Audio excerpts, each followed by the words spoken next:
Sophie Rouxel, bonjour. Bonjour. Vous êtes commissaire générale du Forum national des associations et des fondations. Oui. Alors, est-ce que vous pouvez nous parler des nouveautés de cette 12e édition de ce beau forum ? Alors, la nouveauté principale de ce 12e forum, c'est la mise en place d'un village dédié aux acteurs du numérique pour accompagner la transition digitale du secteur associatif. Il faut savoir que c'est un enjeu majeur pour l'ensemble du secteur, au même titre que pour les entreprises classiques. C'est un enjeu parce que ça permet de mieux coopérer au sein de leurs équipes, entre salariés et bénévoles.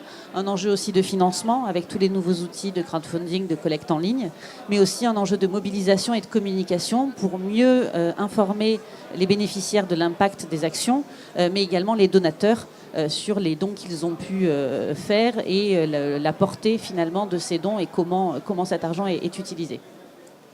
Donc la transition digitale, sujet majeur du Forum 2017.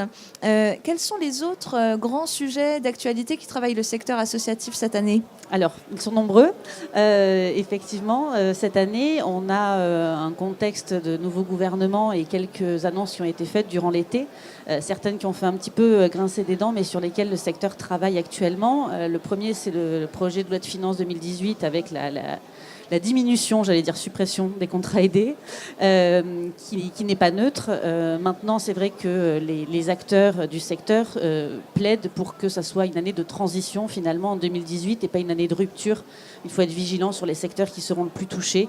On a eu les collectivités territoriales qui sont montées au créneau cet été sur la diminution des auxiliaires d'encadrement de la vie scolaire, les animateurs de centres de loisirs, mais on sait qu'il faut préserver certains secteurs qui sont indispensables sur le côté sanitaire et social, mais aussi sur l'accompagnement de jeunes enfants en situation de handicap. Donc tout l'enjeu va être d'avoir une réflexion concertée sur cette diminution qui semble inévitable de la part du gouvernement, mais voilà, il faut que ça soit fait de manière concertée avec l'ensemble des acteurs du secteur. Deuxième sujet majeur qui inquiète un petit peu, c'est la réforme de l'ISF qui va être remplacée par le fameux IFI, impôt sur la fortune immobilière. La crainte, parce que là, moi, depuis ce matin, c'est la question qu'on pose régulièrement, la crainte, tous les dons ne vont pas disparaître, puisque le système d'exonération va subsister pour les personnes qui seront assujetties à l'IFI. Par contre, ce qu'on sait, c'est qu'il y aura moins de contribuables assujettis à l'IFI que ce qu'il y en avait qui étaient assujettis à l'ISF. Donc, logiquement, le volume, finalement, des dons, les 220 millions d'euros que représentaient les dons du dispositif dons ISF, vont diminuer de 100 à 150 000 euros. Donc là aussi, il y a un enjeu majeur à prendre en compte et à anticiper pour tout le secteur. Alors, nous avons eu la joie d'interviewer Christophe Itier sur ce studio il y a quelques heures. Quid de la mobilisation du gouvernement sur ce forum national ? Alors Christophe Itier, effectivement, a très bien joué le jeu, puisqu'il aura passé quasiment une demi-journée avec nous. Il est arrivé en fin de matinée, il a participé à notre plénière d'ouverture, il a fait un tour complet de l'exposition. Il a participé effectivement à cette interview sur le studio et il est même intervenu sur des conférences un petit peu plus techniques autour de l'accompagnement.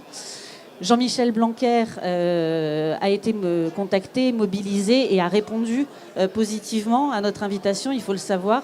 Il est un petit peu débordé par la journée du mercredi, Conseil des ministres, questions à l'Assemblée, et puis je crois qu'il y a un sujet important aujourd'hui à Matignon en fin d'après-midi. Donc il est prévu qu'il passe toujours, plutôt en fin de journée, et en attendant, son cabinet nous a adressé une vidéo qui sera diffusée lors de la plénière de clôture en fin de journée pour assurer effectivement l'ensemble des visiteurs et de nos partenaires de l'implication et de l'intérêt qu'ils portent au secteur associatif, même si peut-être qu'aujourd'hui, en raison de contraintes d'agenda, il ne pourra malheureusement pas être présent.